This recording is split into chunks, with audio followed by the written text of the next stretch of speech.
Então, meu querido Martinho Lutero, é com muita alegria que nós passamos a palavra, a tribuna e o microfone.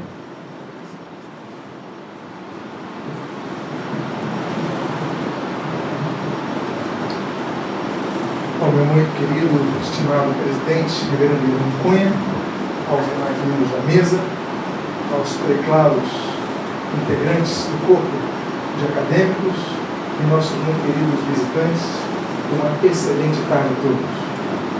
Para mim é um grande privilégio e uma enorme oportunidade ventilar um pouco a respeito da temática que havemos de abranger nesta tarde, que trata a respeito do papel do protestantismo consoante à educação, a educação acadêmica.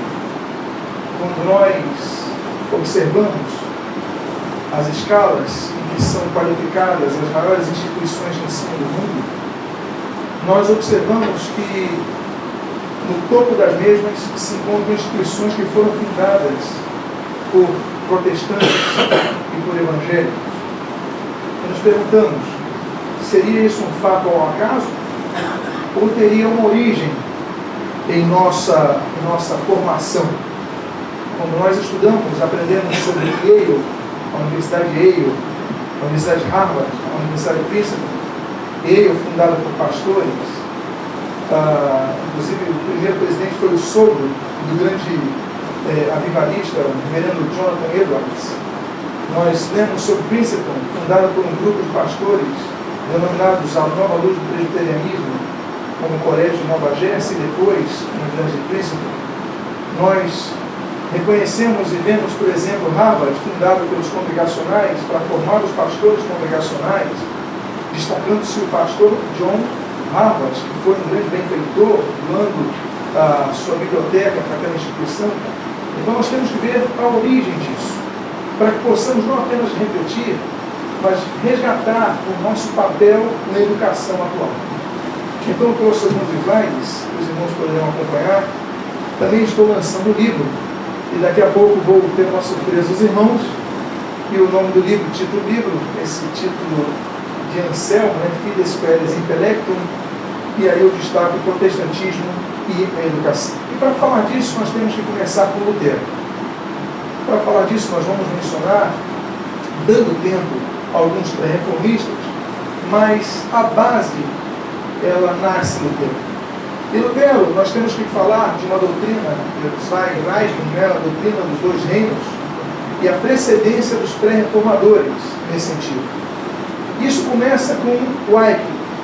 Wycliffe, ele vai escrever dois documentos muito importantes, De Signi Dominitio e Determinatio, quando ele diz que a igreja ela não deve se ocupar dos assuntos temporários e terrenos, mas apenas nas questões espirituais. E aí nós começamos a ver no pensamento pré-reformado a ideia da separação de responsabilidades da igreja e de um governo civil. Ele não vai avançar tanto como Lutero. Mas Lutero, quando escreve Zwei Reichen, que são dois reinos, ele diz que Deus estabeleceu dois tipos de governo entre os homens.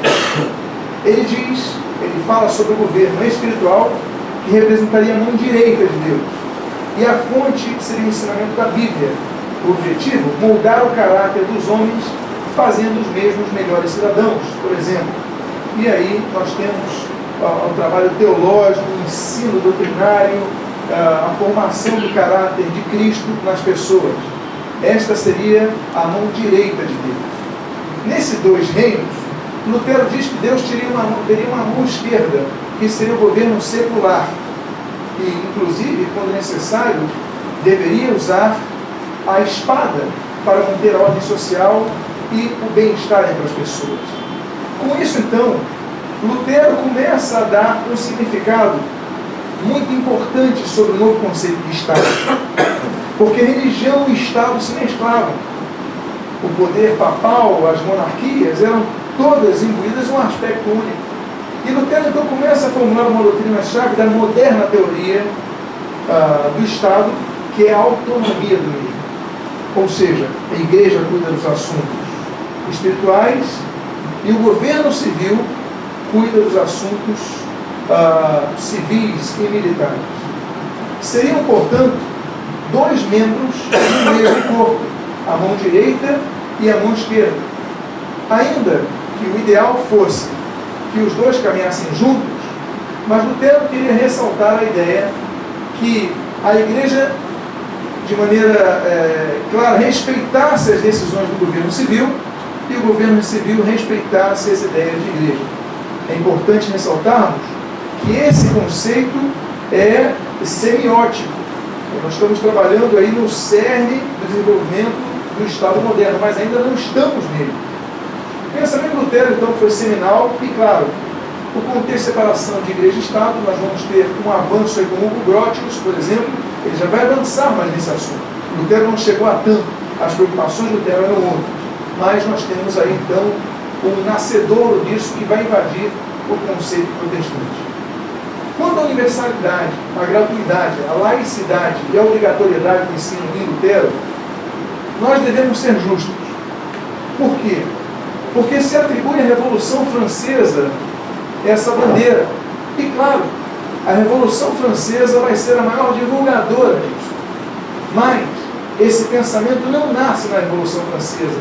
Ele vai nascer, nós vamos ver isso em Lutero, a partir de Lutero, quando ele vai definir que o Estado deve ser o responsável pela educação da população e a educação de todos os cidadãos, e não apenas daqueles que integrariam o clero. É importante nós notarmos que o conceito de educação até a Reforma era um conceito para que se formassem os elementos, os integrantes do clero.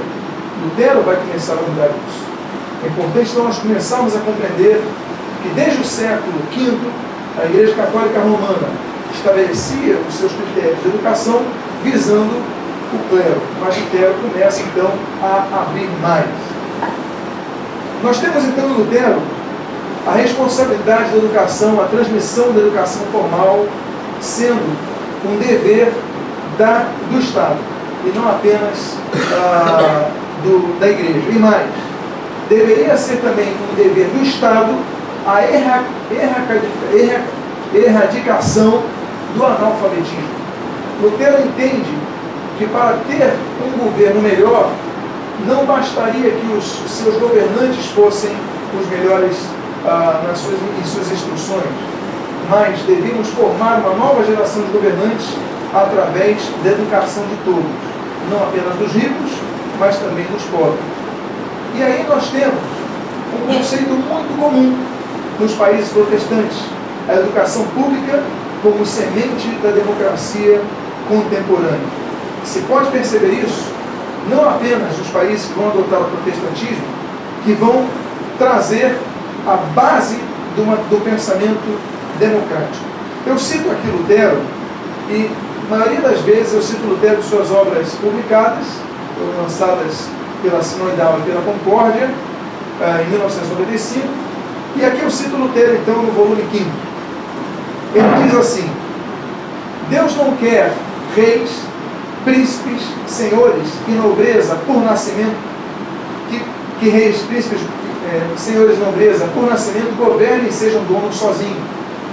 Quer que também seus mendigos participem. Do contrário, irão pensar que somente o nascimento nobre faz senhores e governantes e não Deus somente. Lutero queria mostrar que Deus pode trazer pessoas da pobreza aos lugares mais altos do governo civil, e seria função de Deus, definição de Deus, desejo de Deus fazer isso, e não apenas aqueles que tivessem então a oportunidade de uma educação formal. Lutero então relaciona várias propostas à educação, e é importante notarmos isso. Lutero vai dedicar vários dos seus escritos a esse objetivo, e principalmente em 3 obras que ele dedica ao governo civil. As 3 no ano de 1520. Uma das obras é A Nobreza Cristã da Nação Alemã. Ele reconhece o governo secular e ele propõe reformas nas universidades. Ele também fala sobre a importância das cidades, de as cidades investirem financeiramente nas escolas. E por isso, quando ele escreve aos conselhos de todas as cidades da Alemanha para que criem e mantenham escolas cristãs, em 1524, ele tece com veemência críticas às cidades que não investem na educação escolar de suas populações. Lembro aos irmãos, a educação era a função do clero. As pessoas eram educadas no contexto do monasticismo, no contexto das igrejas, mas Lutero começa a colocar a responsabilidade, tirar das igrejas e colocar no governo civil. E dizia então que eles deveriam investir financeiramente nesse sentido. Lutero diz o seguinte, olha a frase forte de Lutero: ainda que não houvesse alma ou céu, nem inferno, veja só, não houvesse alma, céu, nem inferno, seria necessário haver escolas. Nota bem, seria necessário haver escolas para a segurança dos negócios deste mundo, como a história dos gregos e romanos claramente nos ensina.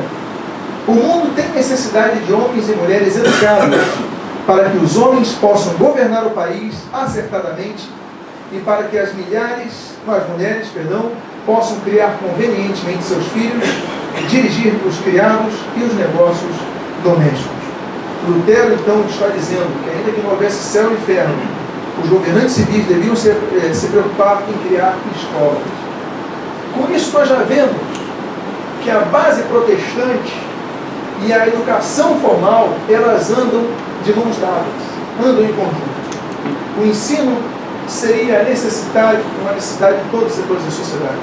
Ele escreve em 1530 uma prédica para que se mandem os filhos às escolas. Lutero, então, ele começa a instruir os pais, e isso vai para os púlpitos das igrejas protestantes também, para que os clérigos instruam os fiéis, os congregados, a que não deixem seus filhos nas casas, e a que não apenas instruam seus filhos nas casas, mas levem seus filhos às escolas. Por quê? Porque a preocupação reinante naquela época era que os pais apenas instruíssem seus filhos em suas próprias profissões, pela sobrevivência. Mas Lutero vinha além. Ele entendia que além das profissões, devia ser a responsabilidade dos pais, mas os filhos deviam ser enviados às escolas. E ali nós temos uma outra frase de Lutero, no volume 5 de Obras Selecionadas, onde ele diz o seguinte: esses meninos capazes deveriam ser encaminhados ao Estado, especialmente os filhos da gente pobre, pois para essa finalidade foram instruídas as prebendas e tributos de todas as fundações e conventos. Naturalmente também os outros meninos deveriam aprender ao menos a entender o latim, e a escrever e a ler, mesmo que não fossem tão capazes, pois não precisamos somente de eruditos doutores e mestres nas escrituras. Também precisamos de pastores comuns que preguem o Evangelho e o catecismo para o povo jovem, ao povo jovem, e rústico, que batizem e administrem os sacramentos, e aí etc. Então Lutero ele coloca esse conceito que não apenas os ricos educassem seus filhos, mas todos, inclusive os pobres, também fossem educados. E ele diz, olha, que aprendam pelo menos o latim, que quebra então um pouco aquelas noções elementares do ensino das profissões. Lutero salientou também que seria um grande erro dos governos civis se deixassem, e aí ele escreve no governo civil, lembremos que Lutero vai ter uma grande influência sobre os governos civis daquela nação que estava se unificando até então, ali naquele momento. E ele diz então, ele assim descreve, no livro Aos Conselhos de todas as cidades da Alemanha para que criem e mantenham as escolas cristãs. Lutero diz, é realmente um pecado e uma vergonha que tenhamos de ser estimulados e incitados ao dever de educar nossas crianças e de considerar seus interesses mais sublimes, ao passo que a própria natureza dever-nos-ia impelir a isso e o exemplo dos brutos nos fornece várias instruções. E de que adiantaria se possuíssemos e realizássemos tudo mais e nos tornássemos santos perfeitos, se negligenciássemos aquilo porque essencialmente vivemos, a saber, cuidar dos jovens. Em minha opinião, diz Lutero, não há nenhuma outra ofensa visível que aos olhos de Deus seja um fardo tão pesado para o mundo e mereça castigo tão duro quanto a negligência na educação das crianças. Os pais negligenciam esse dever por vários motivos. Em primeiro lugar, há alguns com tanta falta de piedade e honestidade que não cumpriram esse dever mesmo que pudessem, mas, como a fêmea do avestruz, têm coração duro em relação à sua própria prole e nada fazem por ela. Em segundo lugar, a grande maioria dos pais não possui qualificação para isso e não compreende como as crianças devem ser criadas e ensinadas. E em terceiro lugar, mesmo que os pais fossem qualificados e estivessem dispostos a educar eles mesmos, em virtude de outras ocupações e deveres do lar, não tem tempo para fazê-lo, de modo que a necessidade exige que tenhamos professores para escolas públicas, a menos que cada genitor empregue um instrutor em particular. E ele finaliza dizendo, citado por Maier, portanto, será dever dos prefeitos e conselheiros, olha o que ele diz, dever dos prefeitos e conselheiros, ter o maior cuidado com os jovens, pois, dado que a felicidade, honra e vida na cidade estão entregues em suas mãos, eles seriam considerados covardes diante de Deus e do mundo, caso não buscassem, dia e noite, com todo o seu poder, o bem-estar e progresso da cidade.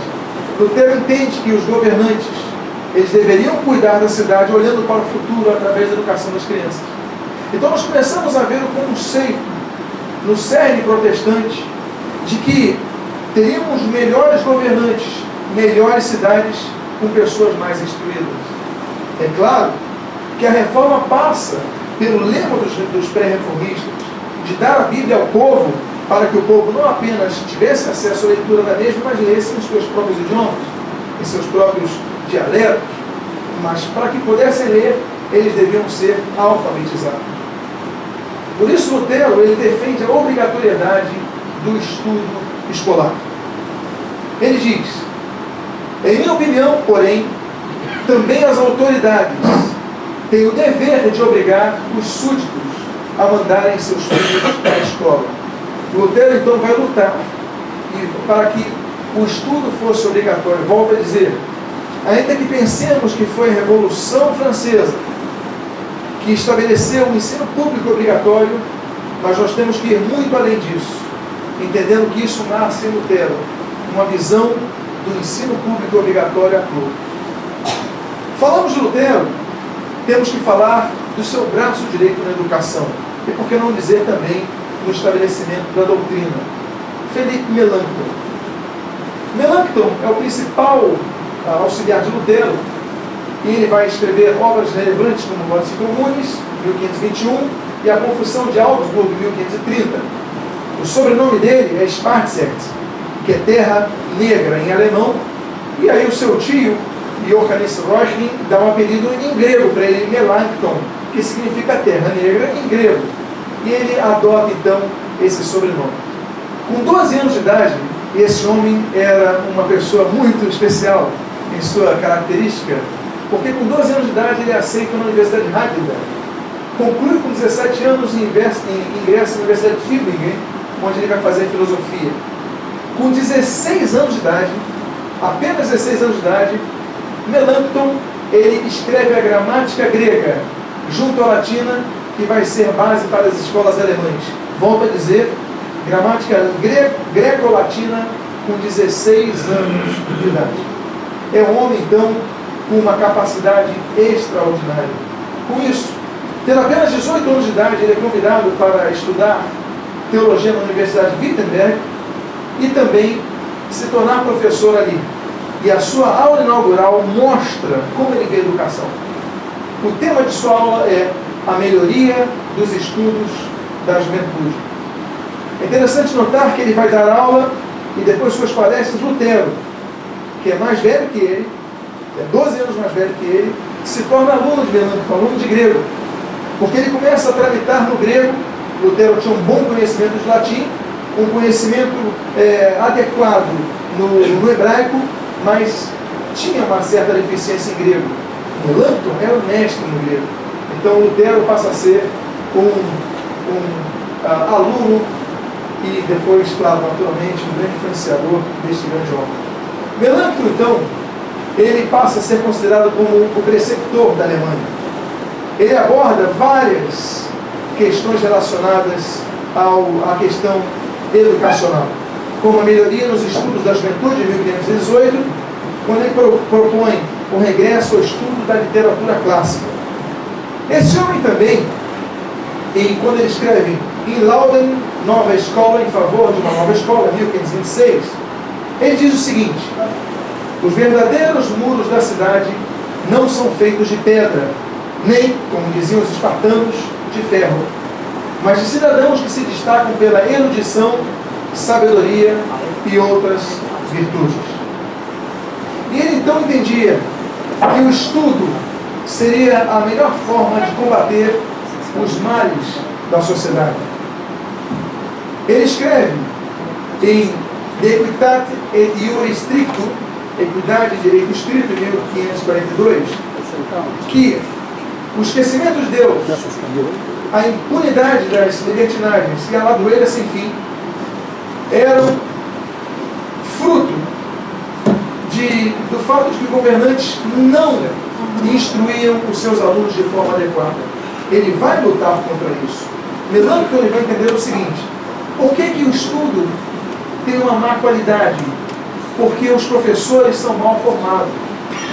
Melanchthon começa a entender que o sucesso de uma nova escola passaria por uma boa formação de seus professores. Então, o governo deveria investir não apenas na formação de seus alunos, mas também na formação de seus professores, seus mestres. Eu tenho aí, e depois eu vou mostrar isso nos livros que os irmãos vão receber, eu tenho aí a grade que ele traz a instrução do ensino pela manhã, primeira hora, segunda aula, meio-dia, pela tarde e à noite. E você vai ver que hoje, pedagogicamente, isso seria questionável. Afinal de contas, o tempo de lazer é necessário. Um pastor, um bispo protestante chamado Comênio, ou Comênios, Jan Amos Comênios, ele vai ressaltar a importância disso, do papel, o importante papel do lazer, das atividades, inclusive do ensino lúdico. Eu quero também falar sobre isso.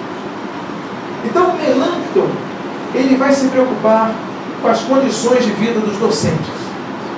Em 1533, ele vai escrever sobre a miséria, sobre os infortúnios dos educadores, e ele vai dizer então que um dos problemas é que os educadores ganhavam mal, e por ganharem mal, eles tinham então que se dividir em várias tarefas, como educadores e ferreiros, ou carpinteiros, ou açougueiros. Então, Melanchthon ele começa a revolucionar o ensino público do governo civil. Volto a dizer, como Lutero dizia, é o braço esquerdo de Deus, o governo civil responsável pela educação, mas ele salientava que o governo devia investir nos mestres, a ponto de os mestres se dedicarem exclusivamente ao ensino. E aí, como podia fazer isso? E aí nós temos então um novo conceito, o conceito dos visitadores. Quando ele escreve, Unterrichtet das Visitatoren und Pfarrer und Kulturstätten, desculpem aqui, mas a ilustração dos visitadores e aos párocos da Saxônia, ele escreve isso com Lutero e os reformadores Bugenhagen e Spalatino, e diz que o sistema de visitações é fundamental, não apenas para que pudessem ver os alunos, mas para que pudessem ver a grade sendo obedecida e o nível dos professores. Então, a reforma de Melanchthon, e Felipe Melanchthon vai ser conhecido como preceptor da Alemanha, como educador da Alemanha, por quê? Porque ele entende que o papel da educação não é apenas você fornecer instrumentos de conhecimento aos alunos, mas preparar aqueles que vão ensinar. O governo devia investir não apenas em escolas, como o Lutero preconizava, mas na formação de professores, em tempo integral e com todos os recursos à sua disposição para que fossem pessoas mais capacitadas a isso. É em Comênios que nós vamos ver a importância, inclusive, dos professores terem um ludicismo no seu ensino. Mas com isso, nós começamos a ter como consequência em cidades protestantes o modelo luterano melantoniano nas escolas públicas. E esse conceito vai se modelar e vai se alastrar por todas as cidades protestantes. Eu cito aqui a palavra que diz o seguinte: assim, a educação torna-se pública nos países atingidos pelo movimento da reforma, passando a influenciar os demais. No decorrer do século XVI, das 85 cidades livres da Europa, da Alemanha, 50 se tornaram protestantes, sendo que a introdução oficial da reforma no território acontecia com a publicação de uma nova ordem eclesiástica que, na maioria das vezes, apresentava um estatuto escolar. Quando as cidades adotavam o protestantismo, então se apresentava também o estatuto escolar. Lutero e os reformadores entendiam que, junto com a reforma, devia haver também uma reforma não apenas religiosa e doutrinária, mas também escolar. E Calvino? O que falar do grande João Calvino? Ainda que Calvino não tenha escrito um texto especificamente dedicado ao ensino, mas quando nós vemos a quantidade de instituições que foram fundadas por calvinistas ao longo de toda a história europeia e norte-americana, nós temos que perceber que há um reflexo da visão calvinista sobre o ensino. Nós entendemos que Calvino, claro, ele começou a sua carreira acadêmica em Paris. Mas em Paris, Calvino se manteve normal aos conceitos didáticos da sua época. Mas quando ele vai estudar na Universidade de Orleans, tudo muda para Calvino. Por quê? Porque o ambiente de Orleans é um ambiente humanista. Nós tínhamos mestres como Melchior Feuermann, tínhamos Guilherme Bidet e Lefebvre d'Eterne, que eles então são grandes humanistas, vão lecionar em Orleans e aí abrem a mente de Calvino. Calvino então vem com uma mente moldada no escolasticismo parisiense e ele então avança para um conceito maior de abertura quanto ao conhecimento quando ele estuda ali. Quando Calvino está em Estrasburgo, os irmãos lembram que ele fica um período em Estrasburgo, ele vai ser influenciado, vai receber uma grande influência de Johannes Sturms, que é o fundador da Universidade de Estrasburgo. Sturms, ele vai definir, e era conhecido como a piedade sábia eloquente, ele vai definir o conceito e vai influenciar Calvino no início de sua jornada em relação à implantação do sistema que vai ser adotado em Genebra. Qual é o conceito de Sturms? Sturms aplicou em Estrasburgo que a educação era dividida em 3 terrenos: o jardim de infância até os 6 anos de idade, o ginásio dos 6 anos aos 15 anos de idade e a academia para pessoas que tivessem 16 anos ou mais. Então esse sistema vai modelar Calvino quando ele vai para Genebra, então ele vai adotar esse sistema. Mas vale ressaltar que o sistema de Calvino ele é diferente do sistema defendido por Lutero. Porque Calvino, ele vai, em primeiro lugar, ter uma influência melantoniana. Ele vai entender que, ao lado de cada templo, deveria haver uma escola. Melancton é quem vai dar essa ideia para Lutero. Então, as igrejas que vão ser construídas a partir de Lutero, graças à influência de Melancton, vai sempre construir uma igreja protestante e, ao lado, uma escola, para que formassem as gerações no conhecimento das Escrituras desde cedo. Lembram os irmãos que nos países não protestantes, e até recentemente no Brasil, toda a prédica nos templos era feita em latim, e as pessoas ainda preconizavam de costas para o povo. Lutero quebra isso, e não apenas dá oportunidade às pessoas que conheciam latim, mas dá oportunidade às pessoas conhecerem as Escrituras em suas próprias casas, através da leitura bíblica no vernáculo. Então, Calvino adota isso. Life, quando vai escrever sobre isso, ele vai dizer o seguinte: em todos os lugares em que a comunidade reformada se estabeleceu, surgiram escolas ao lado dos templos, não somente para o ensino da Bíblia ou para ensinar a ler a Bíblia e outras habilidades relacionadas ao seu estudo, mas também para o elenco das artes liberais e para libertar o espírito humano. Lutero ele tinha o lema de soli Deo Gloria, tudo é para a glória de Deus. Então tudo que nós fazemos de excelência glorifica a Deus. E ele entendia que as artes glorificam a Deus, a instrução glorifica a Deus, um bom profissional glorifica a Deus. Calvino entendia que tudo deve ser feito para a glória de Deus, os atos realizados tanto na igreja como na sociedade. E um sistema educacional de excelência seria uma das formas de promovermos a glória de Deus.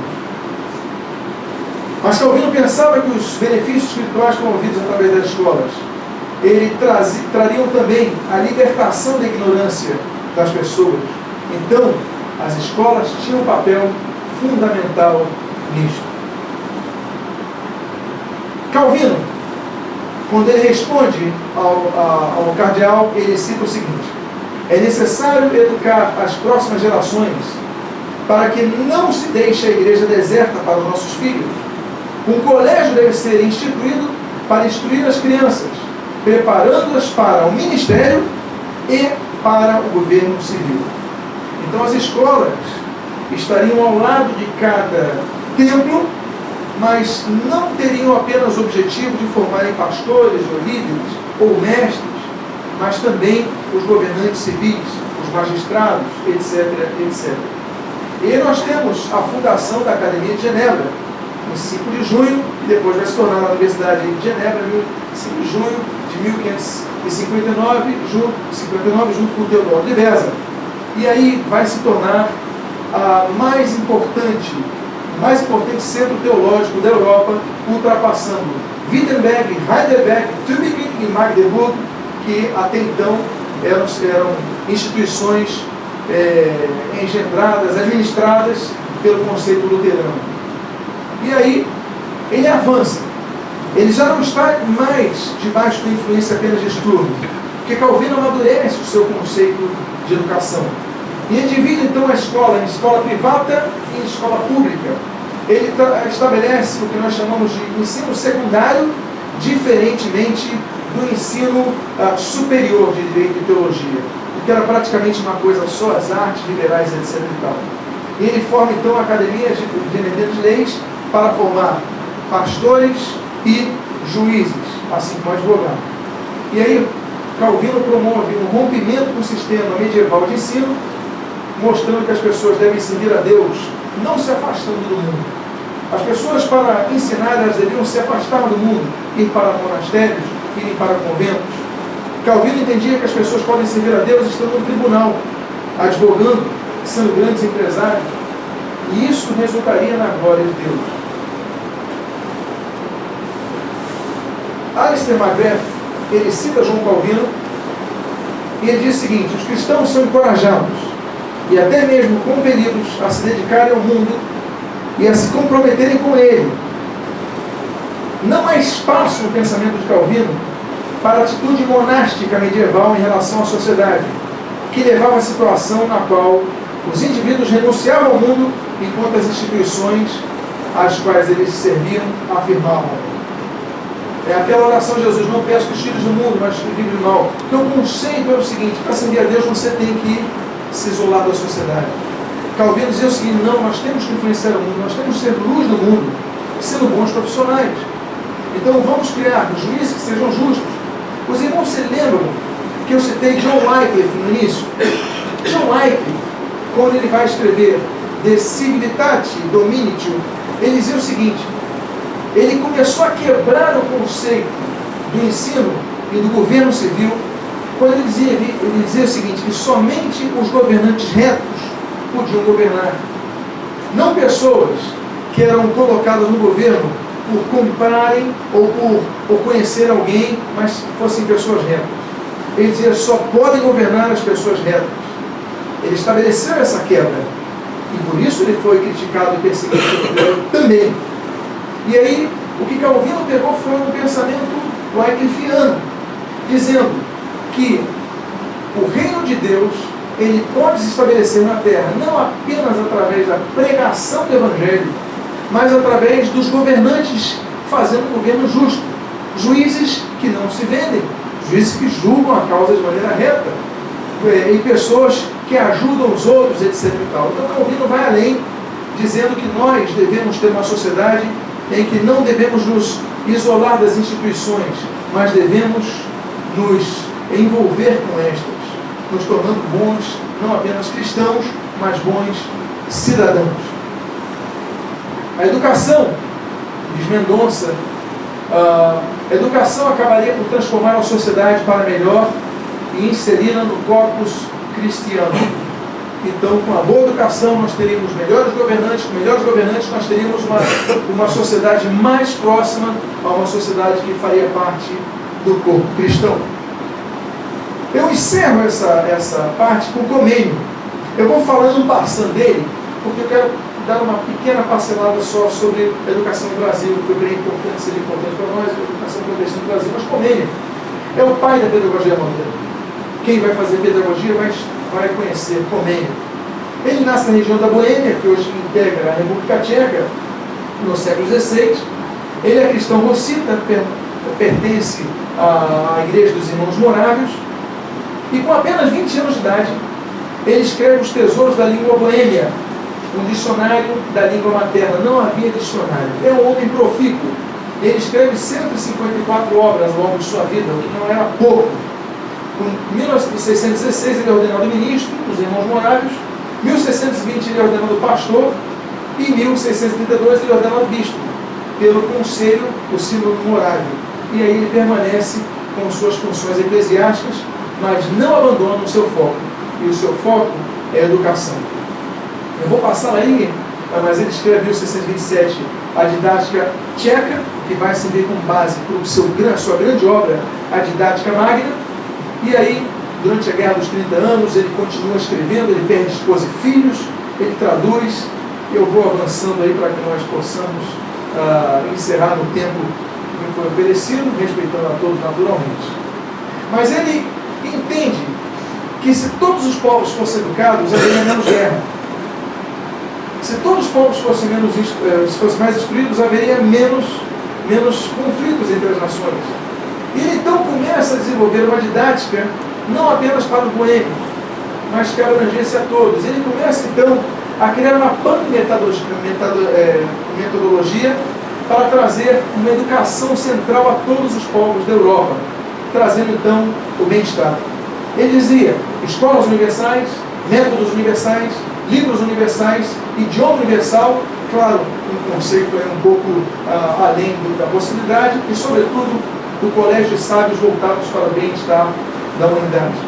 Ele escreve, por exemplo, ele se preocupa com as crianças, ele escreve a primeira enciclopédia infantil com um livro ilustrado. Não havia isso até então.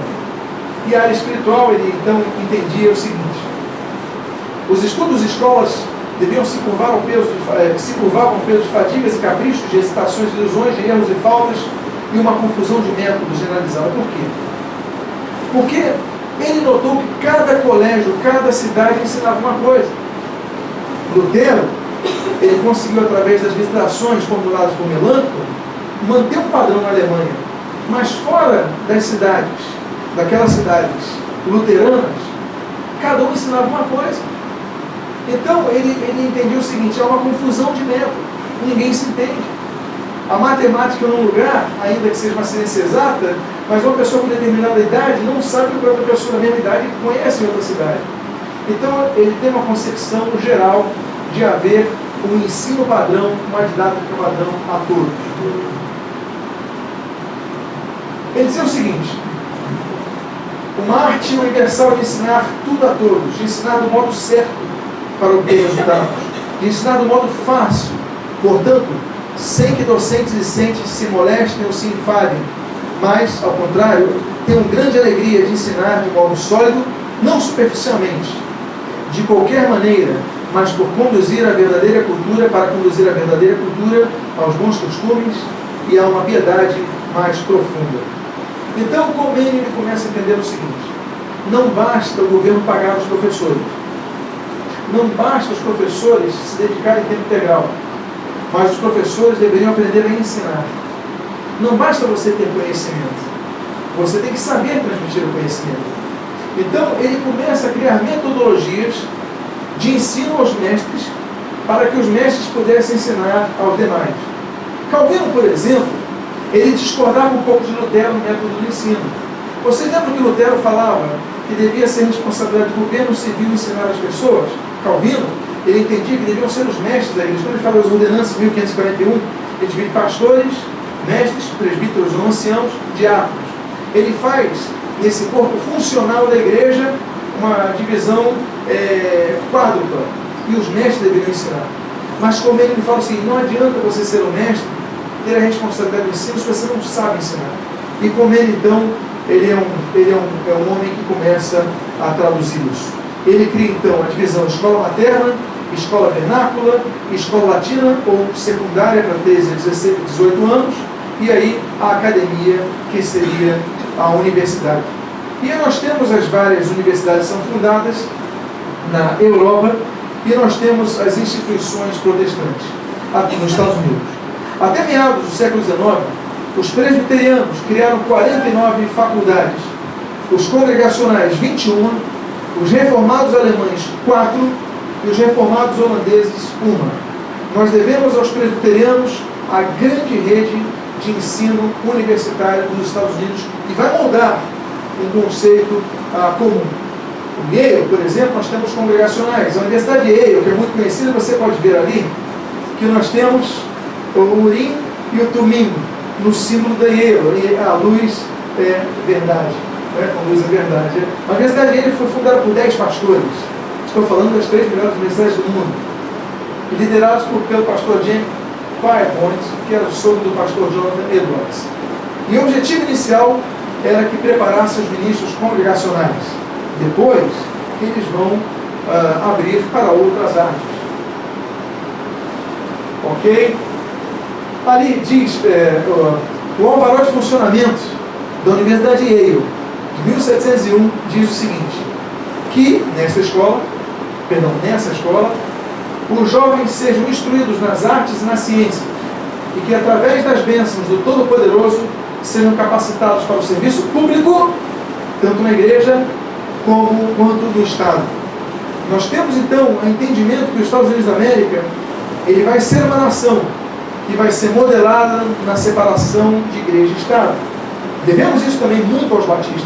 Eu não sei quantos deram rastros de sangue, mas nós vemos ali que os batistas tiveram a oportunidade de colocar o governo como protestante, mas eles mantiveram a separação de igreja e Estado, lutaram sempre por isso.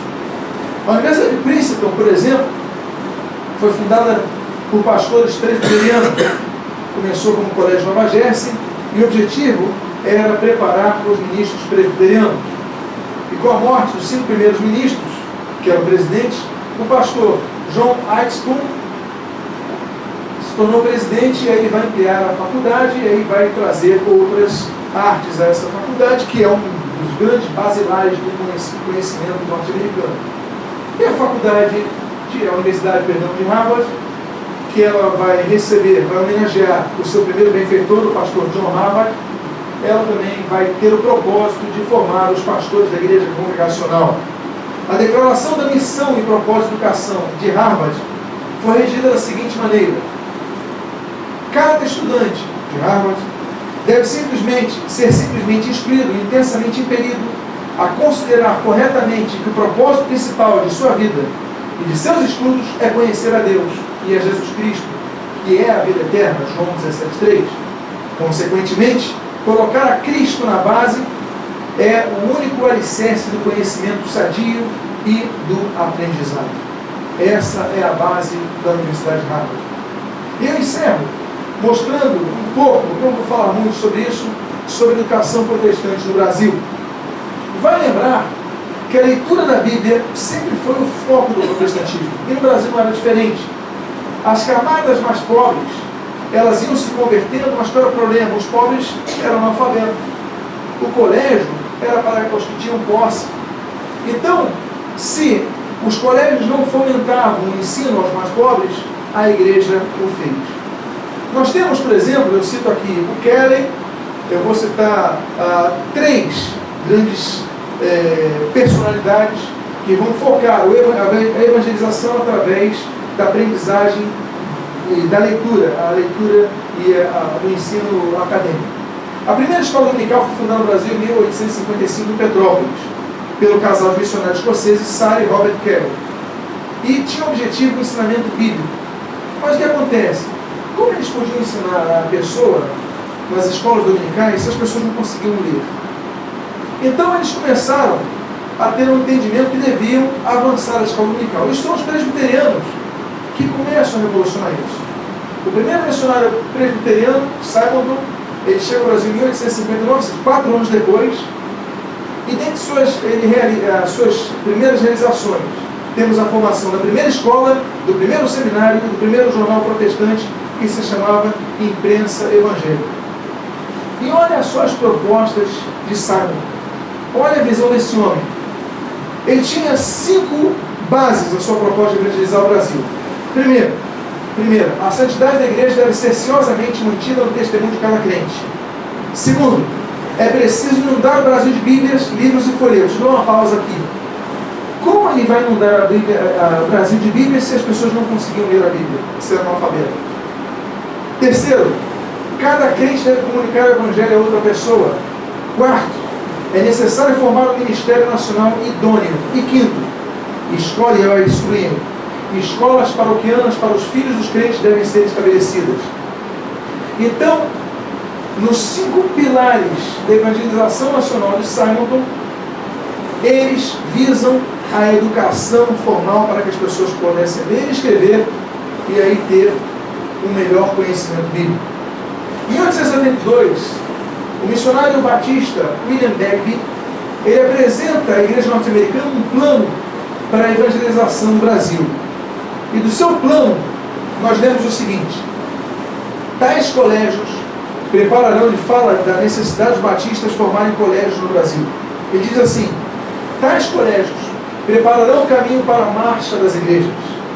Colégios fundados nestes princípios triunfarão sobre todo inimigo e conquistarão a boa vontade até de nossos próprios adversários.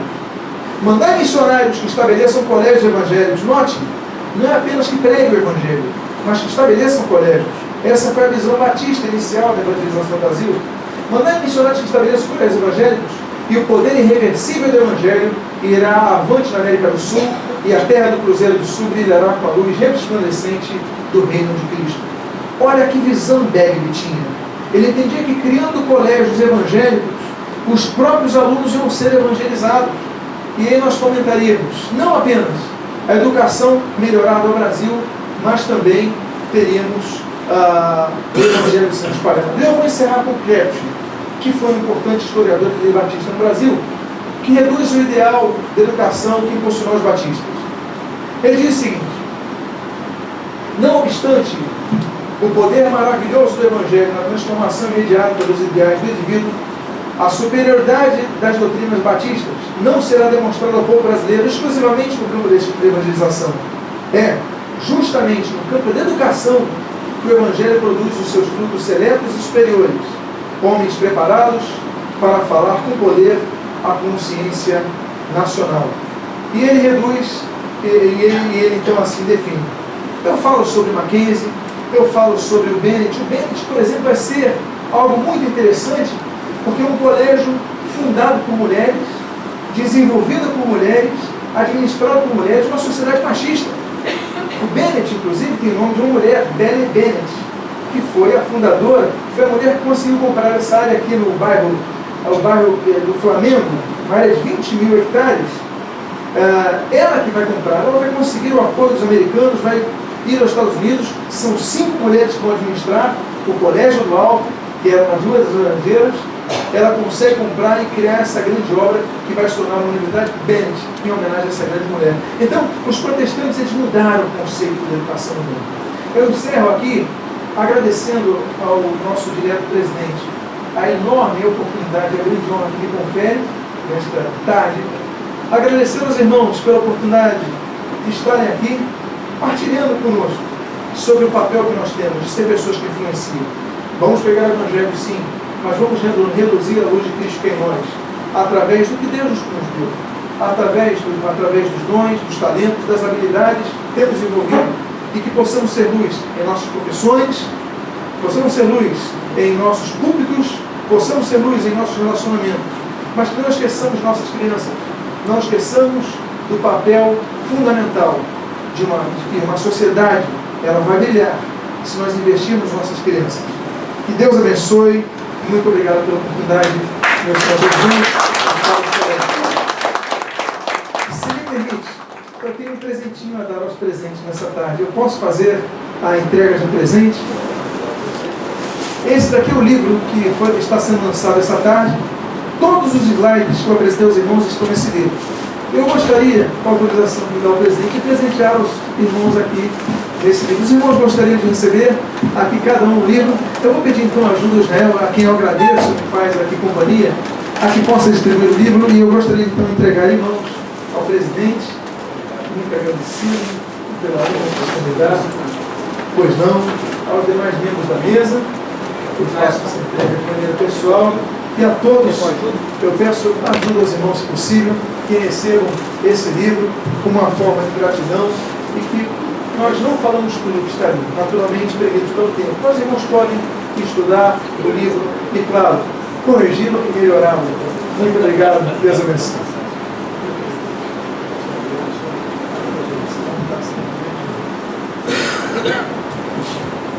Bom, meus irmãos, nós vamos, seguindo a tradição da academia, abrir a palavra ao plenário. Nós queremos registrar o reconhecimento. Creio que é a primeira vez que nós ouvimos uma fala e recebemos o texto já publicado. Hoje nós estamos em estado de graça. Na devocional, o nosso pastor Josué aqui trouxe para nós o texto da devocional. Isto é academia, minha gente. Não vamos perder de vista pelas querelas pequenas o objetivo grande de uma academia como a nossa. E cada um que está escrevendo aqui fica procurando cada vez mais até se superar. E nós temos jovens escritores aqui que estão começando a acontecer. E nós não podemos perder esse foco. Nós precisamos, pelo contrário, manter o curso. Porque às vezes a pessoa pode achar que é importante a gente tomar a academia. Pode levar. Nós queremos ver uma academia livre. Esta casa não tem dono. Exatamente essa mentalidade é que faz a diferença. E eu dou graças a Deus pelo pastor Martim Lutero. Calvino cumprimenta Lutero com a alma de joelhos. Então nós brincamos sempre um com o outro, né? Então nós gostaríamos de passar a palavra. Já temos um primeiro que se inscreveu, o acadêmico Antônio José do Nascimento Filho. Outros também podem se inscrever. A palavra é sua, meu irmão. Pode usar o microfone. Nós você ajuda aí a fazer esse microfone chegar. Ou o acadêmico é até você aqui.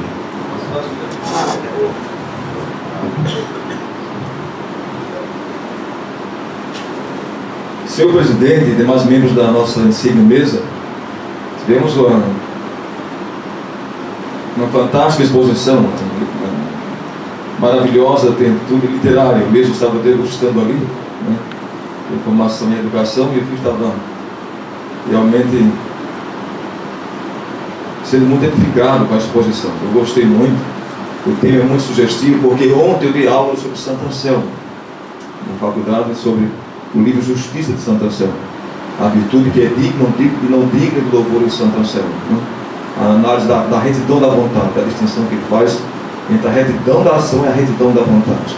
Só é reto, não é, ele trata que a retidão não é retidão da ação, mas retidão da vontade. A vontade deve ser a abolição humana, e deve ser ele que vai justificar aquela ação.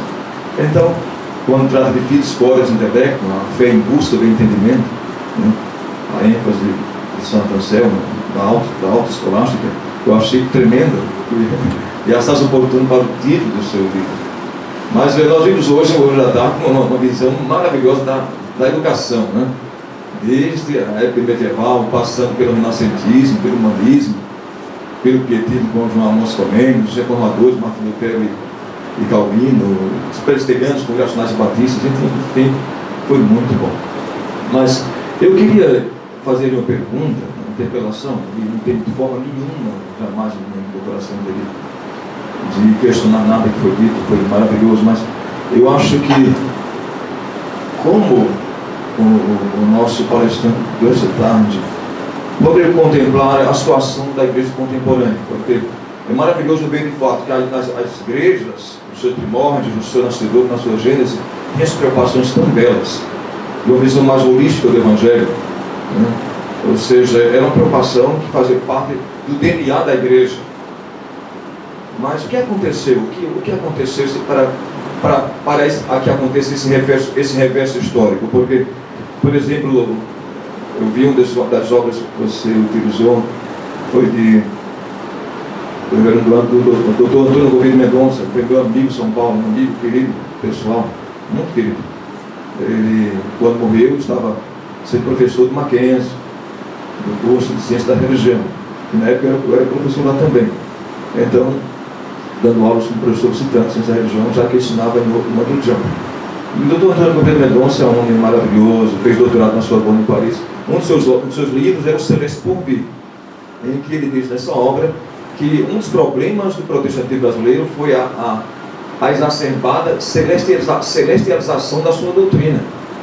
Nós celestializamos tanto o cristianismo que esquecemos do que temos uma nossa missão a cumprir aqui e agora. Então, talvez, eu não sei, eu lembro de um boletim do Reverendo Guilhermino, isso é de 1985, eu ainda guardo ainda hoje. O Reverendo Guilhermino tratou sobre o cristianismo instantâneo, ou seja, o imediatismo do cristianismo contemporâneo. Eu lembro bem disso, foi mais ou menos esse tema. O cristianismo imediatista do mundo contemporâneo. Talvez a educação é um projeto a longo prazo. As igrejas querem, estão mais preocupadas hoje em arrebanhar pessoas do que investir em vidas. Talvez esse projeto educacional que é a longo prazo, as igrejas estão preocupadas com um projeto imediatista e cada vez mais antropocêntrico, e talvez se esqueceram, se olvidaram da sua sagrada missão de educar as pessoas. Então, como você vê hoje, já que no Brasil hoje 75% do protestantismo brasileiro é composto de igrejas que não tem necessariamente preocupação com a educação, né? As igrejas históricas é que têm essa preocupação, as demais igrejas não têm essa preocupação que nós contemplamos aí na história das igrejas históricas. Então, como é que você contempla na sua análise por que esse arrefecimento que aconteceu? O que fez mudar essa falta de preocupação com a educação na igreja contemporânea, especialmente na igreja brasileira? Reverendo, é uma honra, em primeiro lugar, tê-lo aqui nesse grupo tão seleto. Suas observações sempre me acrescentam, sou admirador do senhor, e eu entendo, o que eu posso perceber é que a igreja ela é o microcosmo de uma panela maior, que é a sociedade pós-moderna, que é uma sociedade que tem gerado um público que é necessariamente consumidor e que se aborda em consumismo imediato. Então nós somos uma geração que temos uma comunicação muito rápida, não refletimos. Nós somos de uma época, eu sou de uma época, eu lembro quando morei no Uruguai, meu pai foi funcionário em Montevidéu durante 5 anos praticamente, e havia 4 canais de televisão. Só que os canais de televisão no Uruguai só podiam começar a partir das 5 horas da tarde, para que não afetasse o estudo das crianças. Havia 4 canais. Hoje há centenas de canais em qualquer horário. E você hoje tem controle remoto. Eu estou fazendo um apanhado do retrato para depois amalgamarmos a questão. Mas hoje você se desinteressou por algo, você troca o canal de imediato. Você se troca, muda e grava. Você não tem mais paciência, como antigamente nós tínhamos que levantar e mudar o dial, canal por canal, você ficava mais tempo para você refletir, mas hoje não, você troca. Você acessa inúmeras páginas de internet, uma questão de segundo. Todos colocam seus pontos de vista. Humberto Eco, o grande semiólogo falecido recentemente, aliás, um grande homem, Universidade de Bolonha, primeira grande universidade, ele dizia que a internet hoje, ela, uma das últimas frases dele, ela trouxe a capacidade de pessoas que não têm nenhuma reflexão debaterem com prêmios Nobel. Ou seja, de igual para igual. As pessoas então querem só informação pela informação, não a reflexão da informação. Isso, agora vindo a questão, ela se traduz no meu entendimento na igreja. Porque a igreja é constituída de elementos que fazem parte dessa cultura. Então, em nossa cultura imediatista, nós traduzimos isso nas pessoas que nos ouvem e nos próprios pregadores. Os próprios pregadores, então, querem o resultado imediato dos seus objetivos, mas para isso, muitas vezes, eles se preocupam apenas em transmitir um esboço pré-montado, passar a informação e acabar as suas tarefas. Os reformadores, eles entendiam que o trabalho era de base, formação de colégios, educação de pessoas, divulgação de Bíblias. Outro dia eu estava lendo o Diário de um Pioneiro, do Dona Bingham, e nós vemos isso nos primórdios das Assembleias de Deus, essa preocupação, não na questão doutrinária, é uma questão cultural. Eram suecos e entendiam que na Amazônia as pessoas não conseguiam ler. Daniel Berg, por exemplo, ele que era sueco, muitas vezes ele procurou ensinar o parco português que tinha aos brasileiros, para que eles pudessem ler as Bíblias que ele vendia. Mas hoje em dia não temos mais essa preocupação. Então, eu creio, reverendo, claro, uma concepção muito limitada e aqui resumida, de que a igreja de hoje ela apenas reflete a sociedade de hoje, imediatista, pouco reflexiva, necessitada de resultados. Se você não tem resultado, você muda o seu canal, você sai daquele site entre outro. Se a coisa não vem de imediato, e pronto, é isso que nós queremos. E pouco fidelizada. Tanto é que eu creio que esse conceito ele pode se ver nos bancos das igrejas. Antigamente, os membros das igrejas, uma vez eu fui na primeira igreja batista no Rio, com um amigo meu, ele dizia o seguinte: olha, esse aqui era meu tio. Uma foto, não sei se era uma construção, isso aqui era meu tio. Ele tinha 17 anos, ele faleceu com 90 anos aqui na igreja. Hoje em dia, as pessoas mudam de igreja por qualquer questão, por causa desse conceito. O pastor falou alguma coisa que você não concordou, você muda de igreja. E você não muda por questão doutrinária. Você já não temos aquela mudança, não vou para uma igreja com uma doutrina parecida, não. Você vai para uma igreja que você, naquele sentido, se agrada, você gosta da música, você gosta da gravata do pregador. As pessoas mudam facilmente porque é uma cultura. Então eu creio que muito disso é fruto da cultura vigente na nossa época. E eu não sei se eu respondi adequadamente ao professor do A palavra continua franqueada, hora da tertúlia. Hora, por favor. Então, primeiro cumprimento a mesa, o presidente, o componente da mesa, e nosso querido pastor Martinho Lutero. Pastor, eu cresci, eu tive que ouvir, corroborando a pergunta anterior, mas eu vou lhe provocar mais. Eu crescia ouvindo frases do tipo: você vai ficar estudando, Jesus vai voltar e você vai ficar estudando. Está muito evidente aí algumas questões que só se aplicam no Brasil em países de baixo nível cultural. Porque, por exemplo, é muito simples a coisa. Eu vou fazer um paralelo, dois temas para chegar à minha pergunta. Por exemplo, quando se fala de corrupção, que é fruto também do baixo nível educacional, aos corruptos, aqueles que a gente não gosta, prisão. Aos corruptos cristãos, vamos orar, dia do juízo, coisas dessa natureza. O Piketty, naquele livro dele, Capital do século XXI, que nós estudamos todos os tempos da desigualdade, ele diz uma coisa óbvia, mas ele diz: é óbvio, mas todo mundo sabe, não sei o que é a questão da desigualdade e educação. Não existe um país do mundo, segundo ele, que saiu da desigualdade com baixo nível de educação. O cristão, ele é encorajado a ler. Lê muito a Bíblia. Usa a Bíblia para quase tudo, inclusive para brigar nas redes sociais, para poder explicar uma coisa errada. Ele faz a Bíblia para tudo. Uma versatilidade de um esgrimista campeão. Mas muitas vezes eles não conseguem fazer aquilo funcionar nem na sua vida espiritual e nem na sua vida material. Lê tudo, sabe todas as letras, com uma versatilidade muito grande e não aplica. Na sua visão, como se consegue fazer isso? Pessoas que manejam tão bem a Bíblia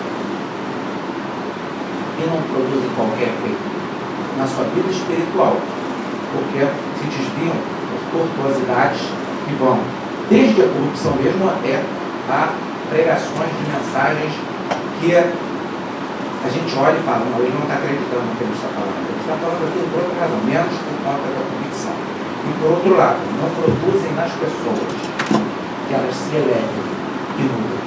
Pessoas de alta influência, mas que não conseguem influenciar nada, nem do ponto de vista espiritual, na salvação, e nem mesmo na mudança do quadro desgraçado de um país como o nosso, diferente da Suécia, de Dinamarca, da Noruega, fundadora e caminho da denominação Assembleia de Deus, Noruega e outras mais, nós nos comparamos aos países da África e dos Aztecas. Pergunta: como se consegue, na sua visão, chegar a esse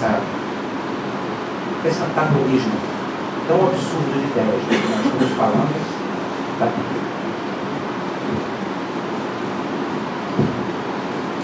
Dr. Rubens, é um prazer participar dessa tertúlia com um belíssimo acadêmico.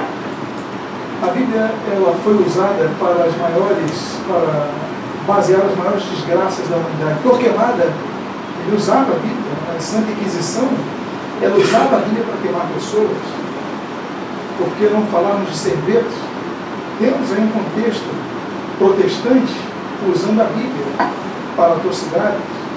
Nós temos a Ku Klux Klan, que notoriamente foi um movimento que não apenas buscou dilapidar a raça negra, destruindo-a por uma questão de raça, mas também perseguiu os católicos romanos. Foi fundada por um pastor metodista, a Ku Klux Klan. Nós temos que entender que uma boa parte do governo militar de Adolf Hitler, apesar de ser um católico romano, austríaco, mas grande parte era dos protestantes. Nós temos que lembrar de Julius Streicher, que vai criar uma igreja germânica, mas nós temos que nos lembrar também que havia os dietistas Bonhoeffer que vão lutar com a igreja confessante para que a luz brilhasse no meio da gente. Então a religião, ela sempre foi usada por pessoas não transformadas. Dito isto, então, a Bíblia Sagrada, falando dos Estados Unidos da América, que nós aqui colocamos a respeito, temos o caso das bruxas de Salem, a perseguição às bruxas na Nova Inglaterra, que eram queimadas por pastores protestantes que viravam juízes. Então, não é o fato de nós sermos evangélicos, ditos protestantes, ou eles se denominam católicos romanos, ou quaisquer outras nomenclaturas, que isso os transformará em luz do mundo e sal da terra. Jesus ele disse assim: olha, vocês serão conhecidos por causa dos seus frutos, não apenas por causa das suas palavras, de suas denominações. Então, doutor, eu creio que Kominsky, chamado Comênios, Jan Amos Comênios, ele dizia o seguinte, eu volto a dizer, ele era ministro, tornou pastor e foi levantado como supervisor, como bispo da igreja morável.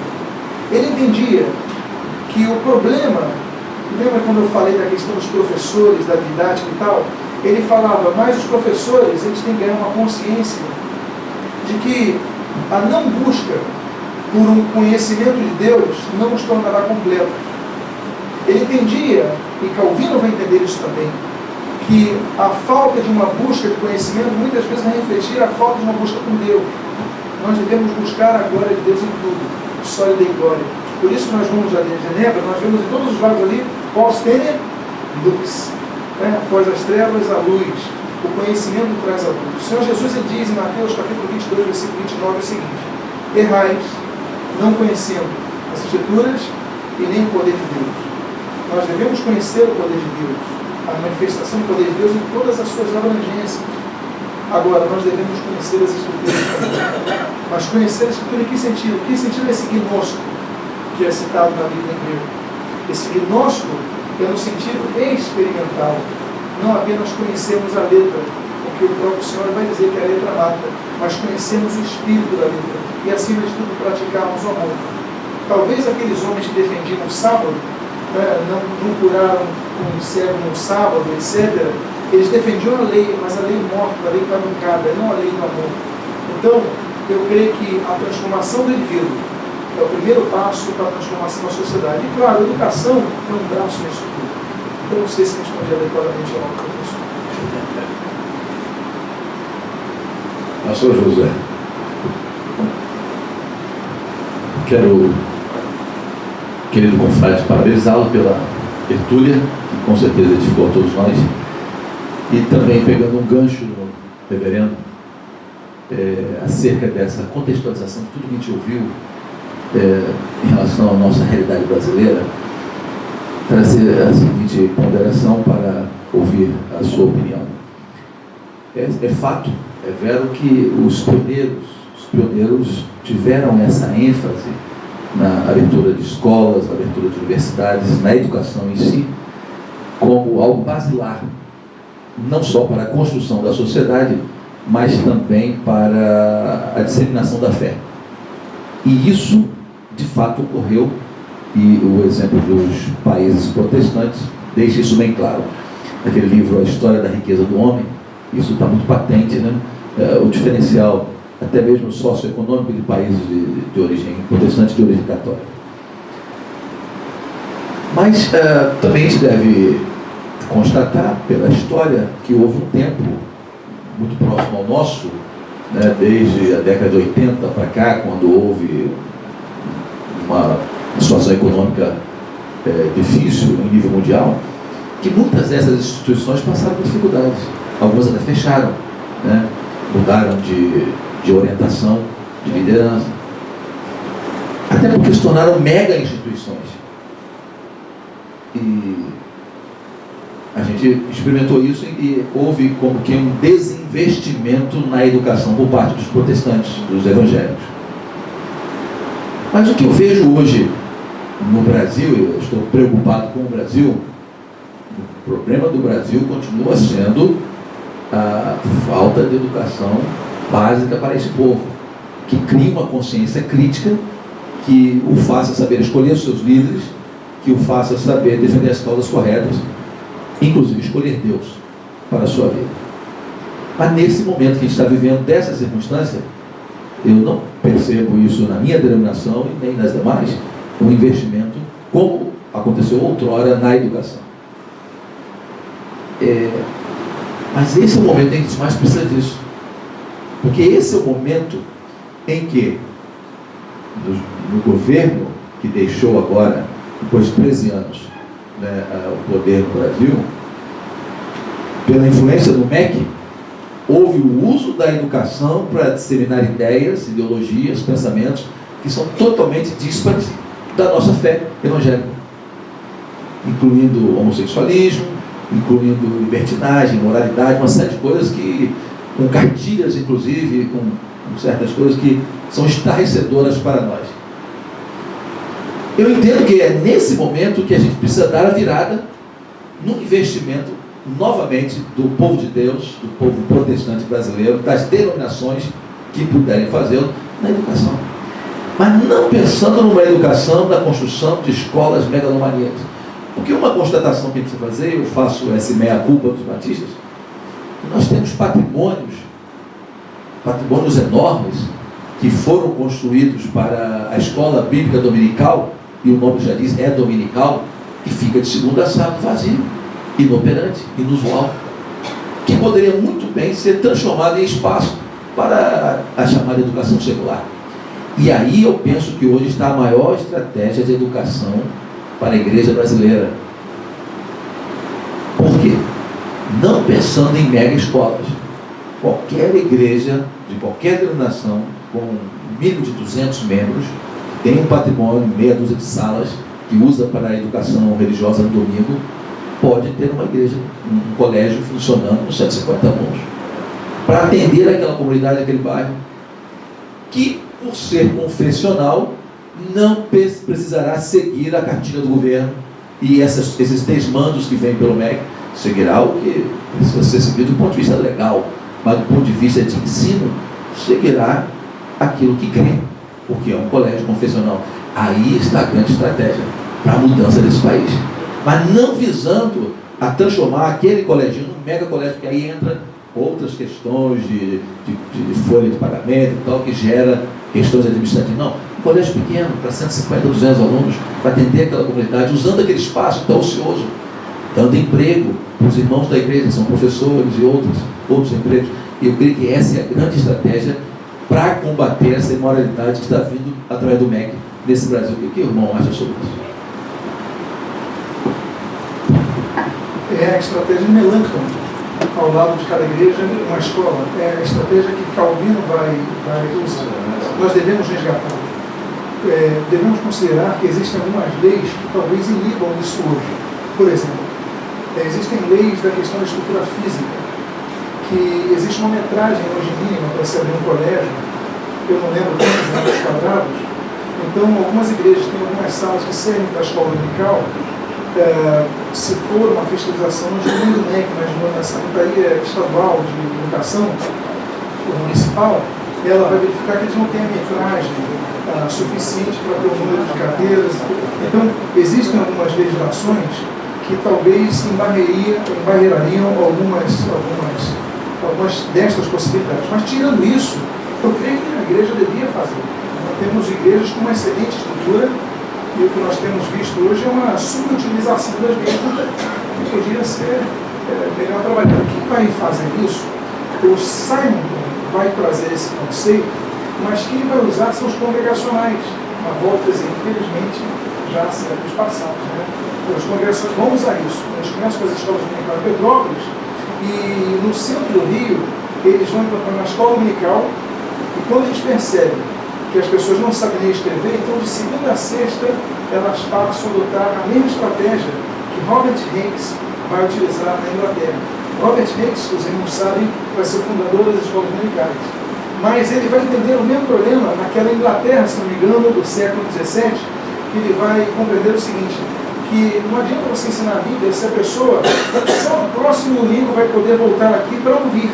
Ela tem que estudar no grande semana. Quem vai estudar se não sabe Bíblia? O Hanks, ele vai transformar a escola dominical como apenas um braço da escola que vai funcionar na mesma igreja, locais anexos à igreja, para ensinar as pessoas a lerem e escrever. Eu acho que é uma excelente reflexão que o nobre pastor faz, e devemos levar isso às nossas igrejas, às nossas possibilidades, às nossas denominações, para que possamos colocar isso em prática. Eu creio que é dever nosso mudar a sociedade. Vivemos uma democracia e podemos mudar isso através de leis, naturalmente, mas o papel não é esperar que os governantes façam. Creio eu que o papel é que nós comecemos a mudar. E aí, uma bola de neve, os governantes vão ser muitas vezes até obrigados a mudar isso. Nós estamos com uma certa premência de tempo. Vamos ter que ser um pinga-fogo. Pergunta porque senão nós não vamos terminar a nossa pauta. Eu gostaria primeiro de fazer uma apreciação aqui para não ficar muito longe da palavra do nosso acadêmico Luiz Teixeira. Nós acompanhamos, já teve praticamente 50 anos de ministério, nós acompanhamos a Assembleia de Deus, o quanto ela cresceu e o quanto ela amadureceu. Eu sou um admirador, não somente da Casa Publicadora das Assembleias de Deus, que tem publicado títulos que as igrejas históricas não publicam. E com isso ela está crescendo e se firmando, formando